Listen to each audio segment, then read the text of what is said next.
Egypt dispatches its 28th aid convoy from Rafah to Gaza via Kerm Abu Salim border crossing.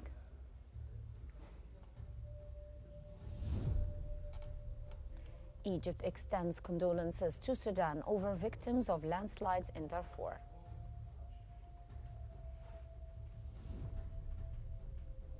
And Egypt's investment minister inaugurates the Egyptian-Bahraini Business Forum in Cairo.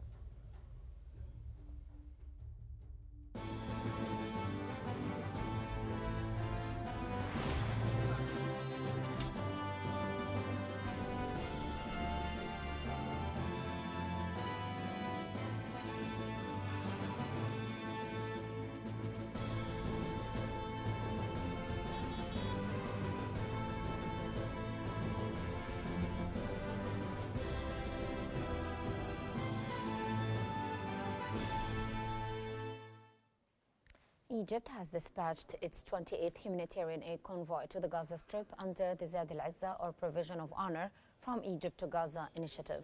The convoy crossed the Rafah border on Tuesday morning and proceeded through the Kerm Abu Salim border crossing. The convoy includes essential food supplies, flour, rice, sugar, oil, canned goods, and infant formula, as well as fuel, medical supplies, pharmaceuticals, and other urgent relief materials. 3 fuel trucks are heading to Gaza as part of the 28th humanitarian aid convoy. Launched by the Egyptian Red Crescent on July 27th, the initiative has delivered thousands of tons of aid to support Palestinians during the ongoing humanitarian crisis.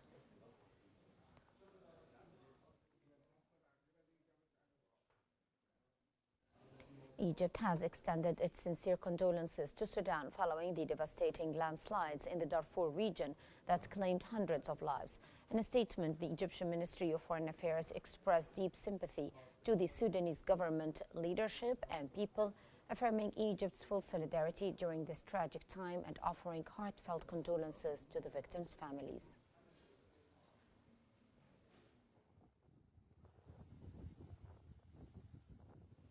Egypt has welcomed Belgium's announcement to recognize the State of Palestine during the UN General Assembly's 80th session, calling it a historic step supporting Palestinian rights and self-determination based on the June 1967 borders with East Jerusalem as the capital.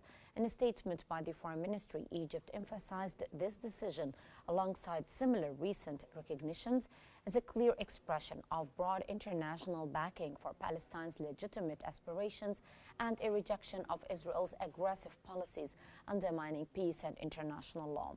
Egypt urged all nations yet to recognize Palestine to do so promptly to advance a two-state solution and regional stability.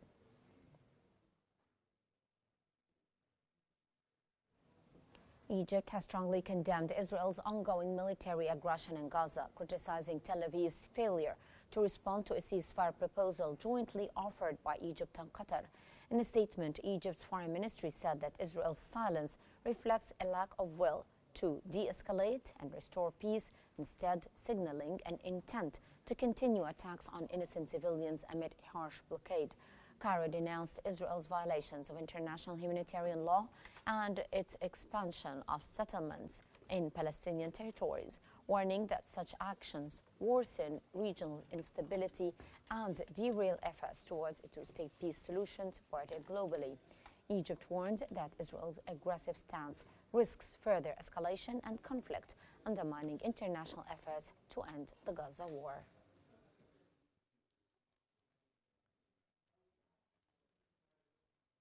Egypt's Foreign Minister Badr Abdel-Ati has stated that limiting veto power to 5 nations is outdated and democracy must prevail.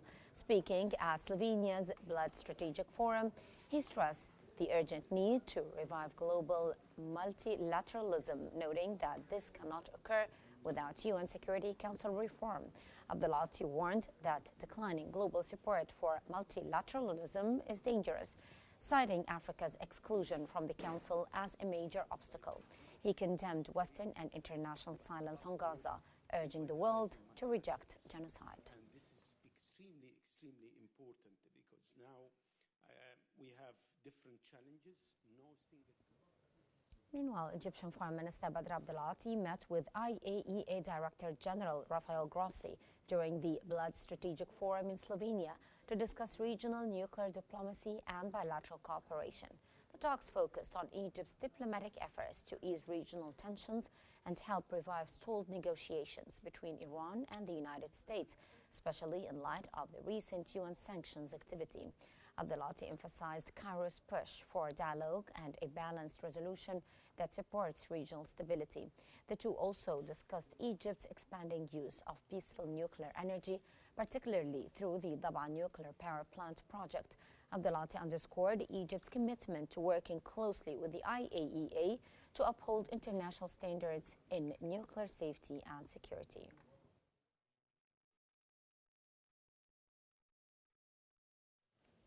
Egypt is working with UNESCO to declare its first geological reserve in Fayoum to boost natural heritage and sustainable development. Acting Environment Minister Manal Awad said that the initiative will include technical support and capacity building for local communities, with a joint team from Cairo University and the Egyptian Environmental Affairs Agency developing the designation criteria. Minister Awad highlighted Egypt's long-standing collaboration with UNESCO on biodiversity conservation, including joint efforts on World Heritage sites like Wadi al-Hitan and biosphere reserves such as St. Catherine.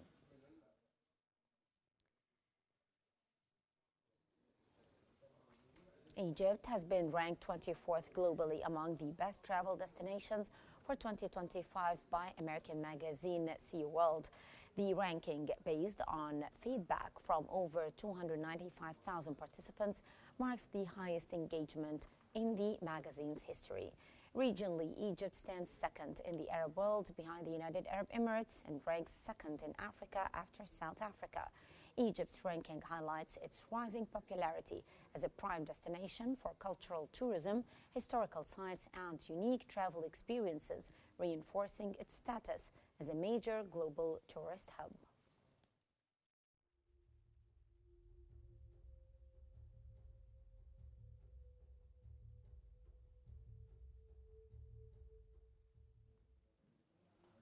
Prime Minister Mustafa Madbouli commended the Cabinet Supreme Medical Committee for its continued efforts in addressing urgent medical appeals and delivering timely healthcare services. During a review of the committee's August report submitted by medical advisor Dr. Hussein Al-Masri, Madbouli urged the team to maintain and improve its nationwide performance. The report revealed that 1,065 medical appeals were received via WhatsApp, media, and social platforms. The committee issued 159 state-funded treatment decisions, approved 42 gamma knife surgeries, and 35 bone marrow transplants. It also responded to 38 emergency cases and proceeded 98 urgent medication requests.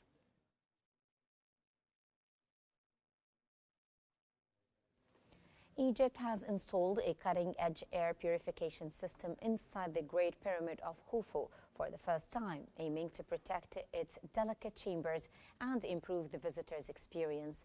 This follows the recent introduction of an eco-friendly lighting system inside the pyramid, reducing energy use while enhancing the site's mysterious ambience. Secretary General of the Supreme Council of Antiquities, Muhammad Ismail Khalid, highlighted the air purifier's role in stabilizing humidity and preventing erosion of the ancient walls. The improved air quality also creates a safer, more comfortable environment for visitors navigating the pyramid's tight space. Plans are underway to extend this technology to the nearby pyramids of Khafra and Menkaura, advancing the Giza Plateau's transformation into a model of sustainable heritage tourism.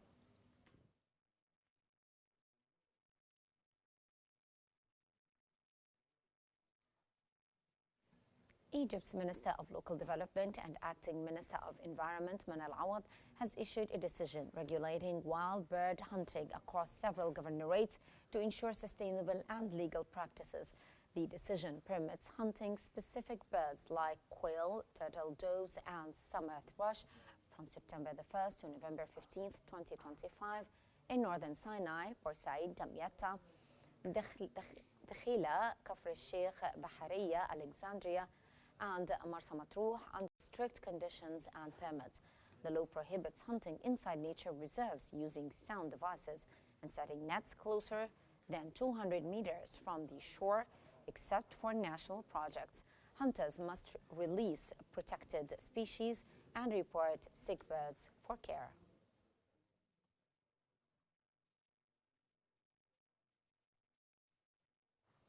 Egypt's Minister of Culture, Ahmed Fouad Hannou, has opened the 32nd Cairo International Festival for Experimental Theatre at the Cairo Opera House. Running until September the 8th, the festival showcases experimental theatre from Egypt, the Arab world, and internationally across 11 venues in Cairo. Hannou announced the creation of a year-round international training center to nurture creative talent using global expertise. He also proposed renaming the event to the Cairo International Theatre Festival, while keeping experimental theatre central to its diverse program. Highlighting art as a bridge between cultures, Hannou said that the festival promotes dialogue and expands horizons worldwide.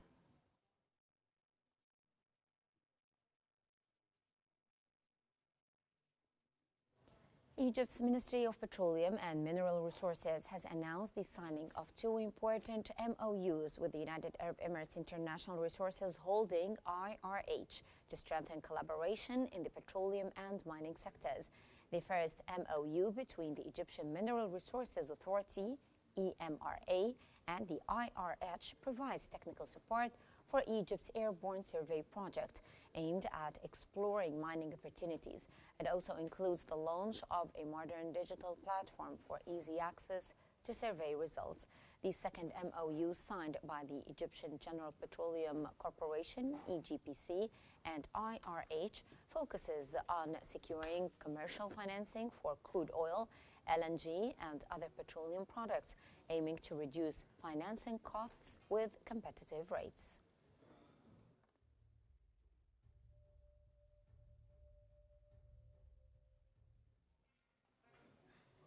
Egypt's Minister of Investment and Foreign Trade, Hassan Al-Khatib, inaugurated the Egyptian-Bahraini Business Forum in Cairo today, highlighting the strong economic ties between the two nations. Al-Khatib revealed that Bahraini investments in Egypt have reached $450 million in 2024, spanning over 237 companies across various sectors. Bilateral trade between Egypt and Bahrain totaled $35.27 million this year.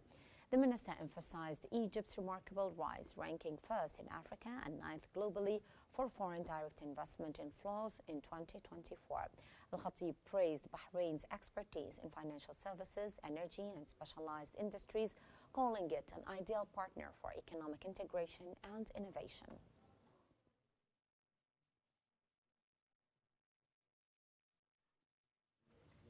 Egypt's General Authority for the Suez Canal Economic Zone has signed contracts for 311 projects over the past 38 months, with total investments reaching $10.2 billion. Chairman Walid Gamal-Eddin described SC Zone as a national hub for investment, manufacturing, and logistics. The zone has attracted investors from over 20 countries, signaling strong international confidence. SC Zone's infrastructure includes 6 seaports and 4 industrial zones targeting 21 sectors such as pharmaceuticals, automotive, rail, components, textiles, and renewable energy.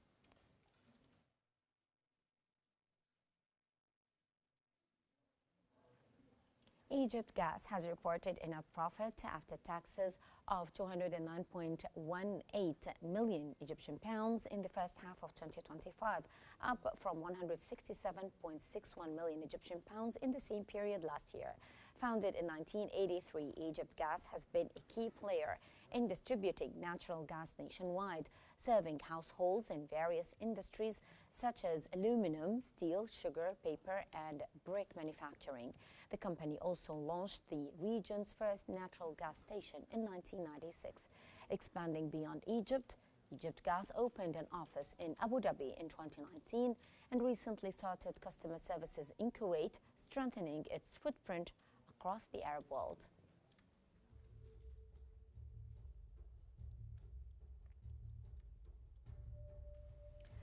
And that's all for this news bulletin for the hour. Here is a quick recap of today's top stories. Egypt dispatches its 28th aid convoy from Rafah to Gaza via Kerem Abu Salim border crossing.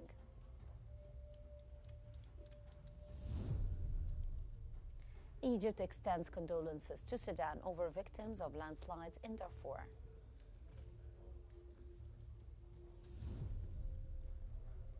And Egypt's investment minister inaugurates the Egyptian-Bahraini Business Forum in Cairo. Well, that's all for now. Remember to stay updated by following Q News for the latest developments. I'm Hala Al-Hamalawi. Thank you so much for watching.